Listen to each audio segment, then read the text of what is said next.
তো হ্যালো, আসসালামু আলাইকুম সবাইকে। দা হটটেক চ্যানেল থেকে স্বাগতম। আবারও চলে আসছি নতুন একটি ইম্পর্টেন্ট ভিডিও নিয়ে। আজকের ভিডিওটা হবে মেসেঞ্জার নিয়ে। মেসেঞ্জারের ভিতরে আমরা বিভিন্ন ধরনের ছবি বা ফটো, ভিডিও এগুলো আমরা লুকিয়ে রাখি, বা পার্সোনাল ভিডিও, ফটো, পার্সোনাল অনেক কিছুই আমরা লুকিয়ে রাখি, এক আইডি থেকে অন্য আইডিতে দিয়ে রাখি। আমরা জানি না যে এগুলা 90 দিন ওভার হয়ে গেলে এগুলো আবার ডিলিট হয়ে যায়।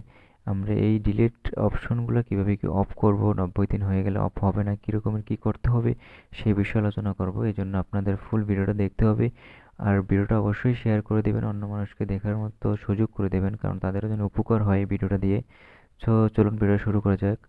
এই জন্য প্রথমে আমরা মেসেঞ্জারে যাব। মেসেঞ্জারে যাওয়ার পর উপরে থ্রি ডট যে আছে, থ্রি ডটে ক্লিক করার পরে আমরা সেটিংয়ে অপশনে চলে যাব। সেটিং অপশনে যাওয়ার পর নিচে সুইপ করার পরে আপনার যে প্রাইভেসি সেফটি আছে এখানে ক্লিক করার পরে যে এন্ড টু এন্ড অপশনে ক্লিক করার পরে উপরে যে অপশনটা আছে এটা ক্লিক করব।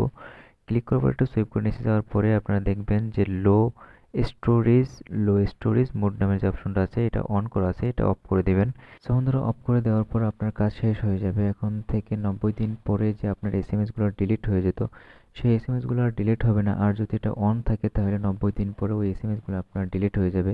সো বন্ধুরা, ভিডিওটা ভালো লাগলে অবশ্যই লাইক করে দেবেন, সাবস্ক্রাইব করে দেবেন।